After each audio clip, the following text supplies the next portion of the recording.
In this video, we're going to introduce another major feature of Java. We're going to introduce the while loop. So from previous classes, you hopefully know what a loop is.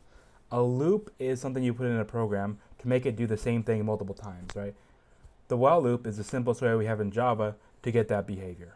So let's actually jump in and start with an example. So for this video, what I'm going to do is look at printing out the squares of all numbers from 1 to 10. So the first thing I'm going to do is I'm going to put in a variable to hold which number I'm looking at, which number I'm trying to square.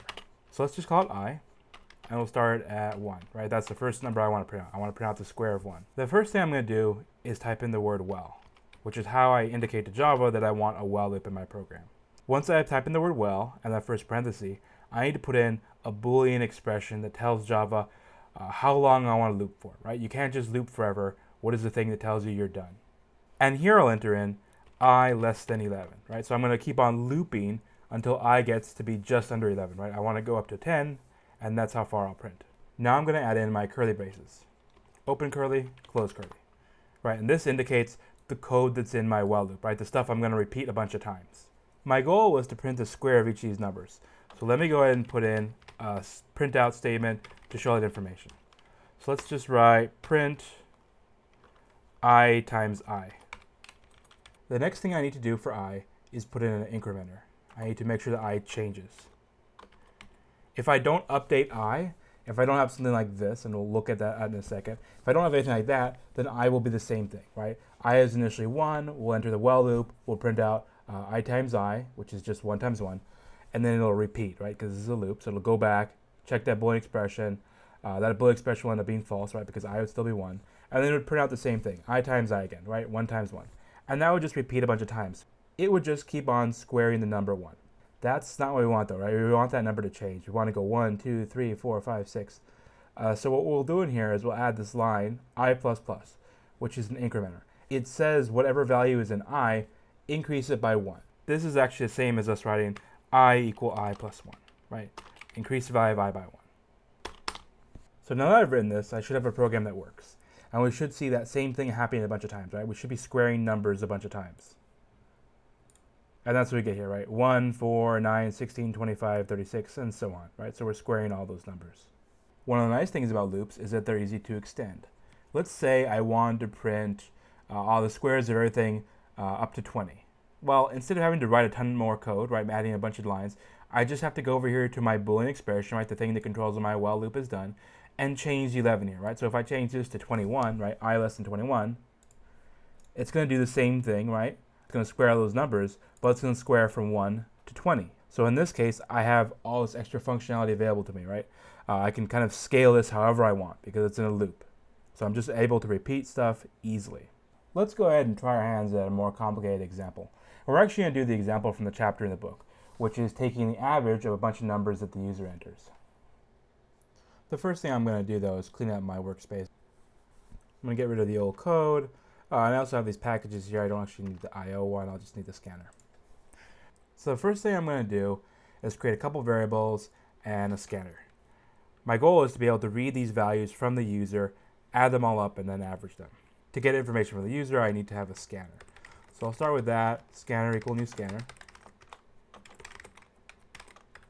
And we'll just give it a system.in, right? We'll make sure that we pull data from the user's keyboard. And I'm going to put in some variables. I'm going to put in 1 for the input, right? So whatever number the user gives me. And then I'm also going to have a variable for the number of items that have been entered, or the count. And I'm going to actually initialize that to 0, because initially nothing has been entered. And then I'm going to have another variable called sum, which is going to be kind of the working sum as I add things that the user gives to me. And I'll also initialize that to 0. I need to make sure that I give both those initial value so Java knows what to start with, right? If I just start adding numbers into sum and I haven't set it equal to anything to begin with, then Java's not really sure what value should be in there. So I have to explicitly say that its initial value is 0. Once I have that, I can go ahead and look at prompting the user and ask them for a value.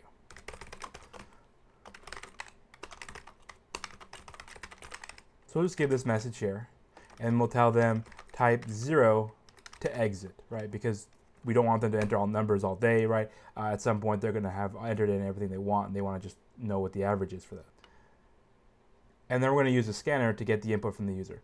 So I'll type in input equals scan.next int. So that'll get us an integer. At this point, the user has maybe entered a 0, they maybe entered a number. If they've entered a 0, that means they don't actually have anything to average. Now, of course, the user may have more than one value that they want to put in. So what I'm going to do is add a while loop that will keep on looping and asking the user repeatedly, do you want another value to be averaged? So I'll start my while loop here, and I'm going to write, well, input not equals 0, right? That's when I want to be adding up things, as long as my input hasn't been 0. Put in my bracers, then I can put in the body of my code. So first thing I'm going to do is I'm going to increase count by 1. So I'm going count plus plus, right, to represent that I read in another thing. I need to make sure that I'm counting everything I read so that I can actually compute its average later. Then I also need to do sum plus equal input, right? So I'm going to accumulate those values that the user's given me into the sum variable. Once I have that, I've taken care of the current variable, and I can copy paste this code here so that I can just prompt the user again and ask them for what is the next thing they want to look at, right? So I'm going to give them the same prompt, what number do you want to average, 0 to exit, and then I'm going to get a value from the user. So this is all the code inside of our loop. This code will be repeated as long as the user doesn't enter in a 0. As soon as it does, this will end up being true, and the loop will complete, right? It'll jump down to the code afterwards. So once this is done, we're going to first check to see whether count is 0. Remember that when we do the average computation, we're going to end up dividing the sum by the count. Well, if we do division when count is equal to 0, that's going to end up being a divide by 0 error, and bad things will happen. So we'll do an if check and see if count is equal to 0. So if count is equal to 0, let's just print the message, no numbers to average.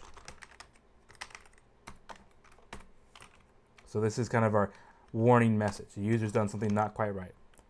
Otherwise, or else, we'll print out the average.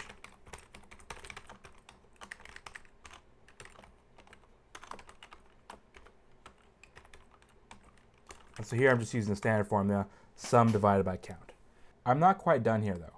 Sum and count are both integers, which means that if I divide them, I'm going to get an integer back. Unfortunately, I lose information. Imagine that I average the numbers 0 and 1. Well, the average of that should be 0.5, but that's not an integer. So this calculation won't quite work out for us. We'll actually lose information. The way I want to fix that is I want to force it to be a double division, right? I want to have that accuracy of the decimal places. So I'll go over here in front of sum, and I'll write the word double. This is a cast. So this tells Java, treat sum as if it's a double, right? Even though it's an integer, treat it as a double. So then Java will see this as a double divided by integer. Well, Java is always trying to make things more accurate, so it'll treat the entire thing as a computation in terms of double, right? A double division. And that'll give us what we want, right? We'll get point whatever. Since this is done, let's try averaging a few numbers. So let's average maybe 10 and 20. 15. So that's what I wanted. So note that there I have a loop, right, that's prompted me again and again and again. So glancing back up to my code, I can kind of trace what happened here. So initially, right, I created a scanner, which is what I needed to read from the user. I created my variables, which is used to store all my information. And then I had the first prompt here, right? What value do you want to average? And then I grabbed something from the user. This code right here is this part over here, right? So this first thing that was printed isn't actually from the loop. It's from the bit of code that was outside of the loop. So initially I type in 10. Well, that's not equal to 0. So in that case, the body of the loop runs. So input is equal to 10. We increase count to represent that we've seen something. And then we add 10 into sum. And sum is initially 0, so then sum will be 10. Once I process that number, I need to ask the user for something else. So I'm going to print again, do you want to average? And then I'll ask the user using scanner. That code there is responsible for this over here, right? It's responsible for the second prompt. So the second prompt is from inside of the while loop. In that case, I've entered 20. And the loop here, right after this point, the loop's body is completed once. And so it loops around, right? It goes back to the beginning. And it'll compare 20 with 0, right? And it'll see that, it's not 0 yet, so therefore I need to continue. So the same logic then repeats. We increase count. We add the 20 into sum. So count will end up being 2. Sum will end up being 30. Then we print the message, right? What value do you want to average? And that's this bit right here. And so this is the time that I'm actually entering 0, right? So now input is 0 at this point. So it loops up to the beginning again, and then it checks 0 not equals 0. Well, it ends up being false, so that loop will exit. It jumps down here. At that point, count is equal to 2. we're not going to actually run this first branch, right? This first branch is only to warn us, right? If we didn't actually enter anything to add up. Instead, it'll jump down to the else branch. And the else branch is what computes and shows the average. And that's what we get right here, average 15.0. And that 0.0 part is coming from the fact that we're making this be a double operation, right? That we're having that extra precision there. It's not just integers being divided. Let's clean this up and spend a couple minutes talking about edge cases / concerns when using while loops. Because sometimes your programs don't do what you want them to do. So I'm going to start here a simple loop again just to do printing a bunch of numbers. So let's just do everything less than or equal to 20. It'll print out all those numbers from 1 to 20.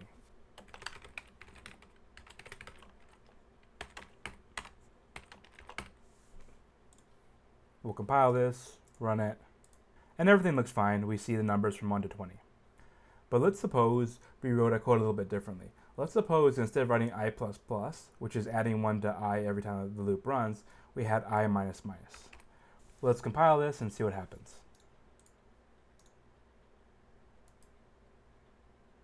Run it, and notice I'm getting a bunch of numbers that are getting really negative. I just did a VM restart and mention that in a second. But if you look here, you'll notice that this thing is counting down, and it got already to a very large number. The issue is, my while loop was expecting I to grow, and once it gets too big, then it would stop. But instead, I'm doing I minus minus, which means I keeps on getting smaller. Well, if I keeps on getting smaller, that condition up top is never going to be false. It's going to always be true. And so this loop will just keep on running and running and running. This is what we call an infinite loop, right? A loop that just keeps on going. These could be really problematic. You'll end up writing a program, you'll have an infinite loop somewhere, and what happens is you're running your program, everything seems fine, and then it just hangs. And you're left waiting and wondering if your program is working on something, right? If some computation's happening, or whether it just got stuck. A moment ago, you saw me go over to the Tools menu in BlueJ and click Reset Java VM. That was the only way I had in order to stop this from running. Normally, I would just keep on getting smaller, and this program would run forever. Well, what I did is I essentially shut down Java, right? I reset Java. There are a couple other ways you may end up seeing infinite loops. Of course, there are other ways this might occur. Let's say we had instead I not equal 21. Well, if I ran this, I would get the same result that I had before, which is going to be printing out from 1 to 20. But then say I make a typo down here. I have instead written I equal I plus 100. So I is growing, and when I gets big, right, that's when the while loop should finish. Well, the issue is if I compile this and run this, I'll have the same behavior where I just grows. The reason for that is that I is skipping over the boundary, right? Before we expected that once I was to hit 21, the whole thing would stop. Well, if I'm adding 100 to I each time, I is initially going to be 1, and then it's going to be 101. So it's going to skip right over that check for 21. That's usually why you'll see people writing that less than symbol. This is just checking to see whether I is less than some value. So it's not going to depend on I actually being 21, right? If I starts to grow all of a sudden, it's still going to get caught by this rule here, right? I has to be less than 21 for this thing to work, right? So using that rule, I can compile this and run it, and I'd only get a couple of things printed out. One of the other things we can do with while loops, or loops in general, is nest them. Let's try using nested loops to print out a triangle shape. So what I'll do is I'll have a variable to control how many rows I have, right? I want to print out a bunch of different rows. So that'll be one of my loops. So let's repurpose this code, and I'm going to rename I to be R for row. So initially I'm on row 1, and let's say we want to go into row 10.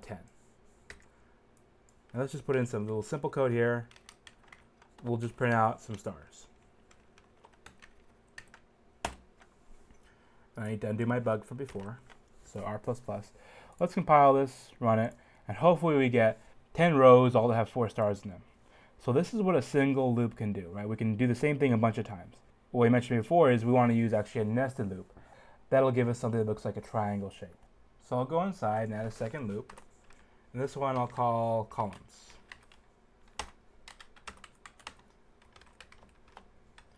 And we'll say, well, column not equal R. So what that says is that inner loop depends on the first loop, right? So depending on how big C is, right? Excuse me, depending on how big R is, that's how many times C will loop. And I also need to add in an incrementer for C. So if I go and try to read this, I see that inside of the first loop, right, I have this code here. And this code, initially it has a new variable called C, and it's set equal to 1. And then I loop on C, right? And I'm taking C and I'm incrementing it.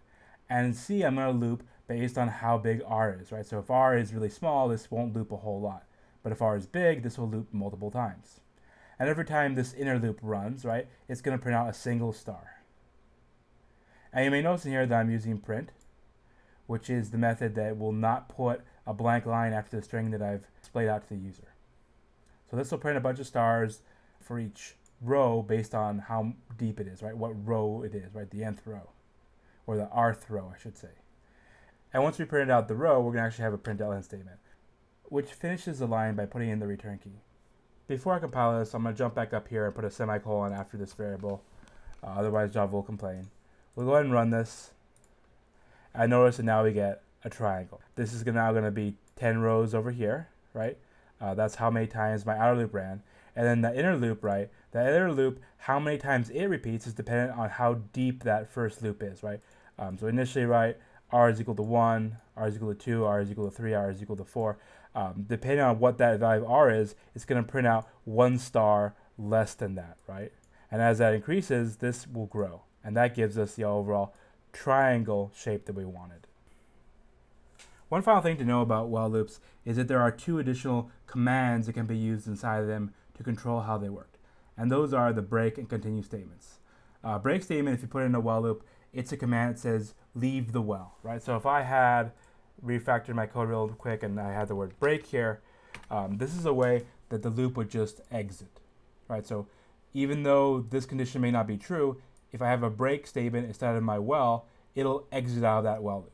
In general, using break is not so good.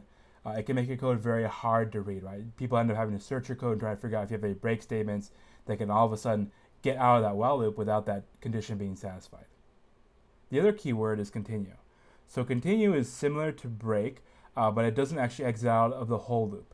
If I have a continue statement here, and let's say it's like this, let's say R not equal 5, continue. I can also write this, and what this is doing is that this while loop will run, and this if statement will be checked, and then if it ends up being true and it goes over here to the continue statement, what will happen is that anything in the rest of that while loop is skipped. So if Java sees that continue keyword, it'll skip anything that's underneath it, right? All of the code that's afterwards. And it'll bring it back up to the top and it'll check this expression again, right? Check to see whether it should be exited or not. Again, this is something that people recommend you don't really use because it kind of breaks the flow of your while loop, right? It's hard to tell where something is coming from, right? Because this lets you in essence complete half of the code in your while loop and then skip the rest, right? And that's something that can be hard to see if you're reading someone's code, where that happens.